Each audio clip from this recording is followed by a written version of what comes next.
Yet. Okay, so we are in Act 3, Scene 3 of The Tempest.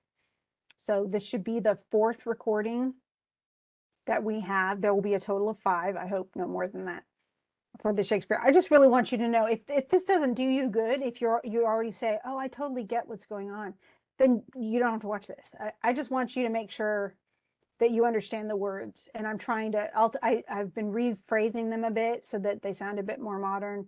But honestly, the more you get used to this language, the more it makes sense, especially certain terms, which we don't use anymore, different ways of spelling words, stuff like that. So hopefully it's becoming easier as you go through reading.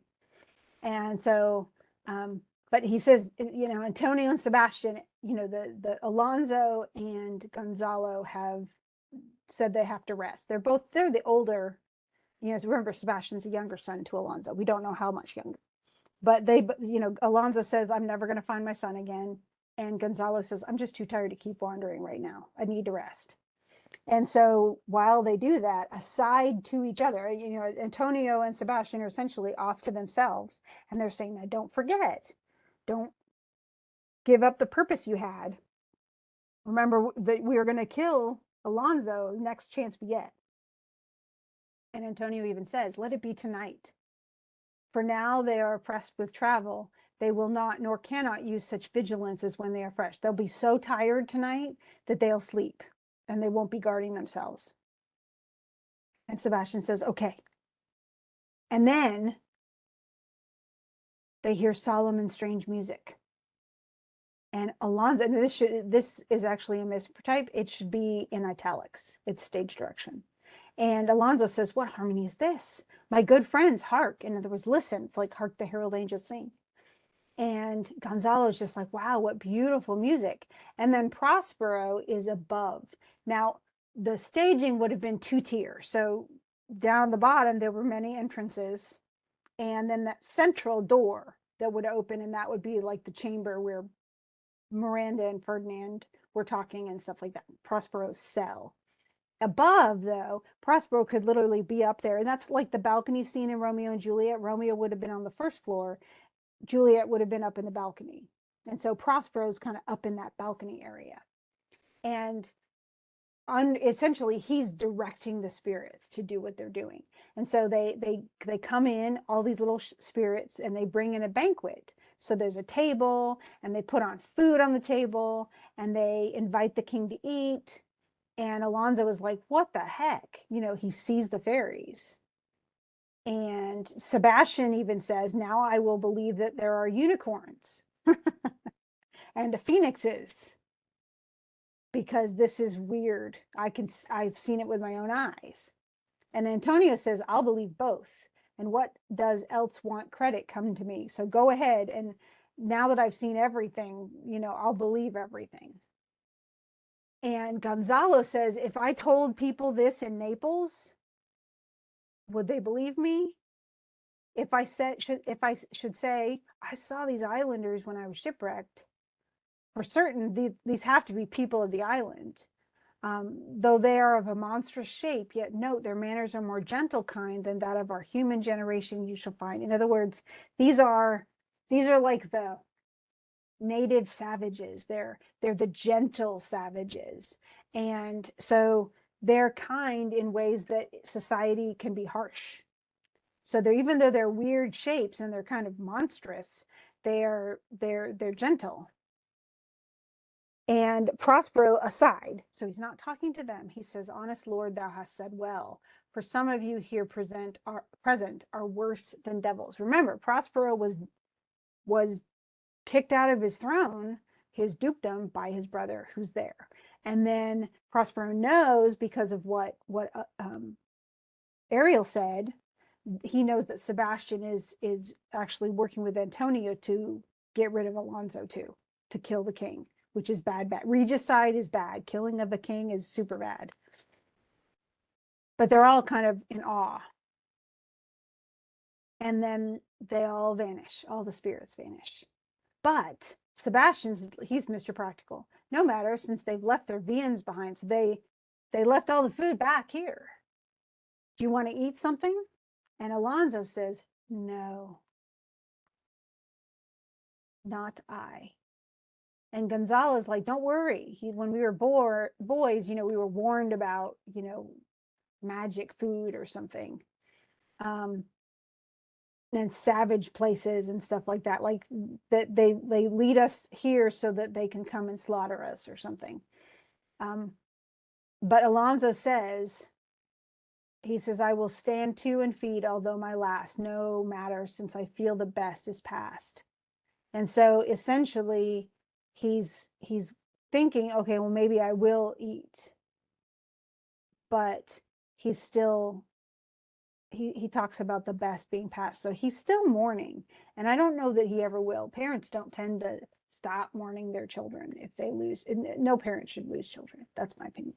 But so they're about to eat, and then Ariel comes in as a harpy. Now in Greek mythology, harpies they're hideous beasts, but they also kept, like, they would essentially um, they guard the food. So you may be starving, but you can't eat.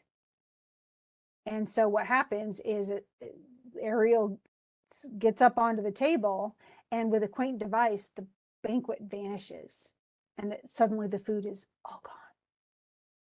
And Ariel looks at the three men. This is Alonso, Sebastian, and Antonio. Okay. You are three men of sin, whom destiny that hath to instrument this lower world and what is in it, the never surfeited sea, hath caused to belch up you. In other words, you're sinful men, and destiny chose to cough you up essentially onto this island. You amongst men being most unfit to live. I have made you mad, and even with such like valor men hang and drown their proper selves. And so he says, I've made you angry, and they has, because they draw the three men draw their swords.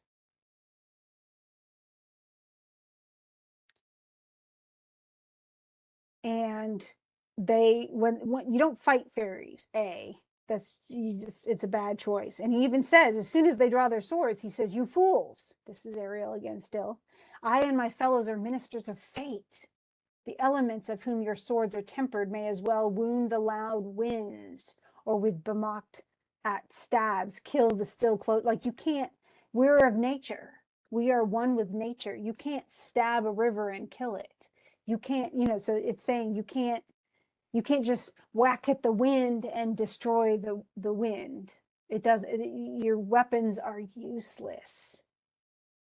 If you could hurt, your swords are now too massy for your strength and will not be uplifted. So essentially they all are forced to drop their sword to the ground because it's too heavy. But remember that you three from Milan did supplant good Prospero, and he names his master. Exposed unto the sea which hath requited him and his innocent child, for which foul deed the powers delaying, not forgetting, have incensed the seas. In other words, the reason you're shipwrecked on this island is because you chucked off Prospero and his daughter into the sea. And because of that, Alonso, king, they've taken your son from you. Thee of thy son, Alonso, they have bereft, and do pronounce by me lingering perdition, worse than death can be at once, shall step by step attend you in your ways, whose wraths, it's wraiths really, to guard you from. So in other words, you're going to be in perdition from here on out, step by step, and it will follow you wherever you are. From this point on, all of your life is nothing but heart sorrow and a clear life ensuing. And then he vanishes too. And then Prospero talks to us. There's a big dance, actually. Sometimes they make a very little dance. Sometimes the fairies all come in and do all sorts of dancing. And Prospero says, wow, that was really done. Ariel did it well. You playing a harpy. A grace it had devouring. Of my instruction hast thou nothing bated in what thou hadst to say. So in other words, you did everything the way I instructed, and now everything's working up. And now they know mine enemies are all knit up in their distractions. They are now in my power. And in these fits I leave them. Now, the important thing that's, what's most important is this, is he has the power to do almost anything to these people. It's up to him if he uses it. So he has, these fairies allow him power. Could he kill all of these people? Yes. He absolutely could. He could destroy their lives forever. He could publicly shame them. He could execute them. He could, I mean, they are literally at his mercy. And he wants revenge. He's been 12 years sitting on an island while his brother has taken his throne. And it was because of the help with the King of Naples that he was even able to do this. So this is bad stuff. But he says, he goes, I'm going to leave him in these fits and I'll go visit Ferdinand and his and mine loved darling. So I'm going to visit Ferdinand and the woman he loves and I love because I'm her dad, Miranda. And then he leaves upstairs. Remember, he's up in the balcony area. And Gonzalo says, he goes, why are you staring? And so Gonzalo didn't hear the message. Alonso, Sebastian, and Antonio did. And Alonso says, oh, it's monstrous, monstrous. I thought the billows spoke and told me of it. The winds did sing it to me, and the thunder, that deep and dreadful organ pipe, pronounced the name of Prospero. He says Prosper, but that's just so it fits in the poetry. It did base my trespass. Therefore, my son in the ooze is bedded. He's essentially saying, now I know my son has died because of what I did to Prospero. And I'll seek him deeper than air plummet sounded, and with him there lie muddied. In other words, I will drown trying to find him, and I will end up at the bottom of the sea, joined to my son. So that's all he's looking forward now to, Alonso is being united to his son in death. And Sebastian and Antonio are not quite the same. And Sebastian says, but one fiend at a time, I'll fight their legions o'er. And Antonio says, I'll be thy second, so I'll fight with you. But they don't look at it and go, oh no, I feel repented. No, they don't repent anything. They're still planning the same bad stuff. And Gonzalo says all three of them are desperate. Their great guilt, like poison given to work a great time after, now begins to bite the spirits. And Gonzalo recognizes it. Now, Gonzalo knows. He knows what Antonio did. He knows what Alonso contracted with him to do. He knows it was wrong. Otherwise, he would not have done what he did to help Prospero. And thank goodness he did. Otherwise, Prospero and Miranda would never have survived and gotten to the island. Okay, now we get to Act 4. And this is usually where the climax is, but we'll see. We'll see where we think the climax will be. All of this up to now is rising action. So the beginning, the inciting incident was the shipwreck, all the storm at the beginning. And then from this point on, everything's been slowly rising. At some point, we know that Prospero will face his enemies. We just don't know exactly how it's going to happen. And so in the meantime, he's going to hang out with Ferdinand and Miranda, his future son-in-law, hopefully, if he proves himself. And then, of course, his daughter, who he loves forever. And so he's, I guess, decided Ferdinand's a good dude, probably because he's looking at the other people that Ferdinand lives with and goes, wow, you've done well considering how you were reared. And so now he's apologizing to Ferdinand at the beginning of this scene. This is again at that cell. So before Prospero's cell. So this would be downstairs before those doors, or with the doors open or something. So he says, if I have too austerely punished you, your compensation makes amends, for I have given you here a third of mine own life, or that for which I live, who once again I tender to their hand. In other words, I have, yes, I treated you kind of bad at the beginning, but I'm repaying you now by giving you my daughter as a wife. All your vexations were but my trials of thy love. In other words, I was just testing you to make sure that I was giving her to the right person. And O Ferdinand, do not smile at me that I boast her off, for thou shalt find she will outstrip all praise and make it halt behind her. In other words, she's far better than even I believe. And you have no idea how wonderful she is. And Ferdinand says he believes it. Even if an oracle says no, he believes that over the oracle. So he says, okay, then you have worthily purchased my daughter.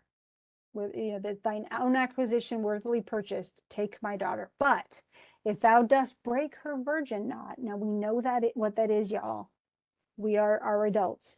And so if you do stuff you're not supposed to do before all sanctimonious ceremonies may with full and holy rite be ministered, and before you're married, you're going to be in a big trouble. You're not going to have sweet aspersion from heaven, but barren hate. You're going to earn bad stuff and discord in your marriage. If you don't wait, essentially the union of your bed is going to go badly until you both hate each other. Therefore, take heed, as Hymen's lamp shall light you. In other words, don't break the hymen until after she's married to you, dude. And he goes, okay, no problem. I won't touch her. No. He says, essentially, it shall never melt mine honor into lust. Even if I have the most opportune place, you put me in a room together alone with her and give me a couple hours and I'm not going to do anything. Mine honor will not be turned into lust. So don't worry about it. And he goes, okay, that's fairly spoken. Sit then and talk with her. She is thine own, but don't you be doing nothing naughty. You keep your hands off my girl. That's what he's just trying to be really real about this, so he sounds like a dad. He sounds so much like a dad. And here comes Ariel. So he leaves them to talk and talks to Ariel. And Prospero says, you're doing great, but I have another trick that I must use you for. Go bring the rabble. Now, the rabble is those, remember I said there were lower class servants, Trinculo and Stefano? They're the rabble. And Caliban's with them, and he's also the rabble. But Prospero, all this time that they've been plotting against him, he's known. Remember, Ariel's already visited them 2 times. And so he knows everything Ariel's told him. He knows what they're planning. He knows what they want to do. He knows that they're heading this way, everything. And so I want you to bring them here to this place, incite them to quick motion, for I must bestow upon the eyes of this young couple some vanity of mine art. In other words, I'm trying to impress them with magic. And this is what so it's going to make a nice show for them. He goes, okay. That's what Ariel says right now. He goes, yep. Okay, we'll do it. And he says, do you love me, master? No. He says, dearly, my delicate Ariel, do not approach till thou dost hear me call. He goes, okay. So Ariel is just like, I'm doing a good job, right? He's almost like the cross between a fairy and a lapdog. So I'm pleasing you, right, master? Well, here comes, so Prospero says, don't come until I call you. And then he goes back to Ferdinand. He's like, now don't you be touching her. Keep your hands off. The strongest oaths are straw to the fire and the blood. Maybe he caught him kissing. We don't know exactly. Be more abstemious, or else good night your vow. And he goes, don't worry. The white, cold virgin snow upon my heart abates the ardor of my liver. So they really believed at the time it wasn't your heart it was your liver that was making you hot for someone. So that's where all the lust came from, was your liver. And then Prospero calls Ariel with all the people. And actually, Iris is just another dancer. They would have had music, they would have had dancing, but Iris comes out and is talking, but also dancing. Iris is actually the goddess of the dawn. And Ceres is another word for Demeter, who's the goddess of the harvest. And so there are all these, remember, there's a lot of references to Greek goddesses and gods and goddesses in this anyway. and a lot of, and plus the Latin stories. Remember, this is the Renaissance, and so they would have had access to a lot of the Greek and Roman ancient literature, and that actually helped create this resurgence, this rebirth of the arts and literature and things like that. That's one reason theater is the way that it is at this time. It's based quite a bit on Roman and Greek theater. And so essentially the Iris and Ceres become the goddesses that create the rite of marriage. So they essentially have, create the contract of true love and celebrate it. And they make it so that, and they even talk about Hymen's torch, which is again, here thought they to have done some wanton charm upon this man and maid, whose vows are that no bedright shall be paid till Hymen's torch be lighted. So in other words, they wanted to get them all lustful and have them do something before marriage, but nope, in vain. Mars's hot minion has returned again. Her waspish headed son has broke his arrows. So in other words, that's not, he swears he will shoot no more, but play with sparrows and be a boy right out. So no more talk of love. And then here comes the goddess of marriage, and that is actually Juno. It's the Roman name for her, but it's essentially Hera in the Greek. But all of these, like Ceres is actually Demeter in Greek. So these are all the Roman names. And what's her name? Iris she's the goddess of the dawn and that's Roman, but I can't remember her Greek name. I'll have to look it up. So Aurora, that's her name in Greek. Aurora. Sleeping Beauty. That's where I got that. Okay, so Juno comes in and Juno sings a song with Ceres, who actually is her god sister. She's Demeter was one of the siblings. And they sing and sing and sing, hey, marriage is great. This is not like the best theater. I would have cut this way down if I were directing it, just so you know. Sorry, Shakespeare, but I would. And then Ferdinand is just blown away by all this. Here these spirits are singing to them about marriage, and isn't that wonderful? And Ferdinand asks, are these spirits? And Prospero says, yep, I brought them to you to, show you what I can do. Essentially, it's kind of to impress him, but also it's a pretty show. They're beautiful fairies with, probably lights and stuff like that. Anyway, Ferdinand is so happy. He says, let me live here ever. So rare a wondered father and a wife makes this place paradise. So I'm fine, never leaving here again.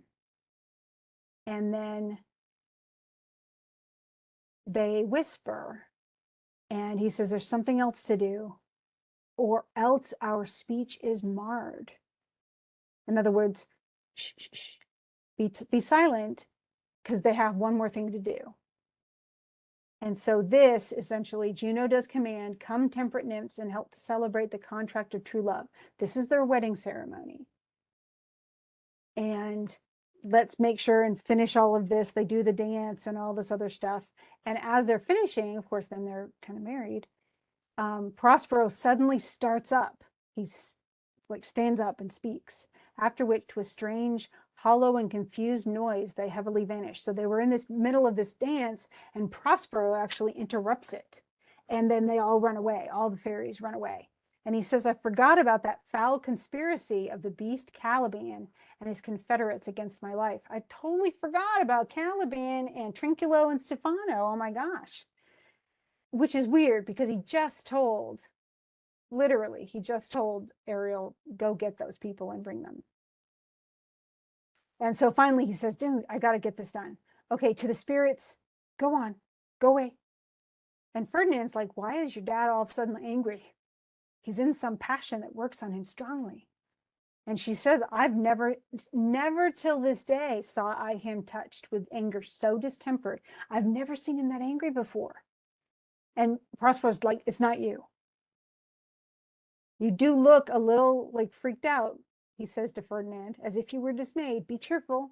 Our revels are now ended. These are actors, as I foretold you, we're all spirits and are melted into air, into thin air. So don't worry about it. It's okay. They're just spirits. Everything, and they're just like life dissolves, and the great globe itself, which, and that, it would have been funny if this were in the Globe Theater, because then they'd be like, this theater even is going to dissolve. But everything, eventually the earth will dissolve. Everything turns to nothing. So don't worry about it. We are such stuff. This is probably the most famous line from this play. As we are such stuff as dreams are made on, and our little life is rounded with a sleep. In other words, on both the front and the back of it. When you're born, you sleep until you're born, and then you sleep again when you die. And he says, sir, I am vexed. Bear with my weakness. My brain is troubled. Be not disturbed with my infirmity. If you be pleased, retire into my cell. So the show he's going to do is not, it was the marriage ceremony, which he just did. It is not, he doesn't want them around or in danger from Caliban, Trinculo, and Stephano. Not that they're in that much danger. Okay, and Prospero says, come on, let's do it. He says, we must prepare to meet with Caliban. And Ariel's all excited. I, my commander. He says, when I presented Ceres, I thought to have told you of it, but I feared lest I might anger thee. He says, now where did you leave all these varlets? That's a great word. He goes, I told you, they were red hot with drinking. So they are stinking drunk. So full of valor that they smote the air for breathing in their faces, beat the ground for kissing of their feet, yet always bending towards their project. In other words, they're always heading this way. And so I charmed their ears, and I essentially pulled them through, but he's kind of already solved the problem a little bit, because he said, so they followed, that calf-like, my lowing followed. So he acted like he's a cow, and they're the little calves following mommy through tooth briars, sharp furzes, pricking goss, and thorns, so that he took him through all of the really messy, ouchy plants. Instead of keeping them on the trail where they were safe, they got all, prickled, and they've got stuff stuck in their skin, and they're all itchy, and so at last I left them in the filthy mantled pool beyond your cell, there dancing up to their chins, so they're in the water, that the foul lake o'erstunk their feet. So they ended up mired in, like quicksand or something, up to their chins. And he's like, this is awesome. And he says, and then he goes, bring them. And he stay of course, invisible. And so essentially, this is a statement against Caliban. This is saying Caliban is, by his nature, unable to become civilized. And he says, even these two people, the two other people who were drinking everything, they cannot, he says, I will plague them all, even to roaring, because they cannot be mended. And then here come the three dorks. Dork number one, Caliban, dork number two, Stephano, and dork number three. But essentially they're all prickled and everything. They still don't know anything's up, because remember, the whole time Ariel was invisible. And so Caliban's like, be quiet, tread softly, we're now near his cell. And he says, he's like, monster, your fairy, which you say is a harmless fairy, has done little better than played the jack with us. In other words, your fairy is mean. And Trinculo says, monster, I do smell all horse piss. He actually says that in Shakespeare, which my nose is in great indignation. I stink so bad. And Stephano says, so is mine. Like, oh, I'm just revolted by myself. And he says, do you hear that, monster? If I should take displeasure against you. And Trinculo says, thou wert but a lost monster. And so they're blaming Caliban for what happened to them from the fairy. And he says, be patient. He says, don't worry. Don't take away your good favor. He goes, but speak softly. All's hushed as midnight yet. And then Trinculo says, but to lose our bottles in the pool. So they lost all their wine in the muck. And he said, and Stefano calls that an infinite loss. And he says, that's more to me than my wedding, than getting all covered with gunk. Yet this is your harmless fairy monster. And he says, I'll fetch off my bottle, though I be o'er ears for my, so in other words, he wants his bottle back. Caliban says, be quiet. He said, do you see the mouth of the cell? Don't make any noise and enter. And then essentially, whack. Remember, he's planning on whacking Prospero in his sleep. And Stefano says, give me thy hand. I do begin to have bloody thoughts. And then Trinculo finds the robe. Oh, worthy Stefano, look what a wardrobe is here is for thee. And Caliban says, let alone, it's but trash. And Trinculo is like, no, I really like it. And Stefano says, put it down. By this hand, I'll have that. And then he wants it. And Trinculo's like, okay, you can have it. And Caliban's like, why do you care about the clothing? Let's do the murder first. Why are we fighting over a robe? If he awake, from toe to crown, he'll fill our skins with pinches, make us strange stuff. So you better get him while he's sleeping. And they're finding all sorts of clothing. And they're all excited about it. So they start trying on clothing instead of actually taking care of Prospero. Of course, Prospero's awake. He's not sleeping. And Caliban is upset because they're not going forward. He wants them to go and murder Prospero, and they're not doing it. And they're trying to they found all sorts of goods from the ship, and they're just going to steal it. Help me to bear this away where my hogshead of wine is, or I'll turn you out of my kingdom. And they start stacking him up with stuff. And then we hear hunters. And here come spirits. Prospero and Ariel is setting them on. They're setting them on. And shouting orders to them. And they essentially, Caliban and Stefano start running around the stage. And then they run off stage. And then Prospero says, go make them hurt. Give them aged cramps, pinch spotted. Essentially, they're all make them ill and in pain. And then immediately start hearing, off stage. And Ariel is all happy. Yay, they roar. And he says, let them be hunted soundly. At this hour lie at my mercy all mine enemies. Shortly shall all my labors end, and thou shalt have the air at freedom. For a little follow and do me service. So in other words, he's saying just right now, every single person is in my power. And very soon, all of it will be resolved, Ariel, and you can be free. And there is a question, all the way through this. Okay, he promises them freedom like 8 times. But is he going to be free? And the answer is we don't know. Okay, so we will stop here and we'll finish I'll do Act 5 with the live classroom this afternoon. And that should finish us up, I hope. So let me know if you do have questions. You can always ask. I will be grading your journals, so I will try to respond to those questions in the journals as well. Thanks.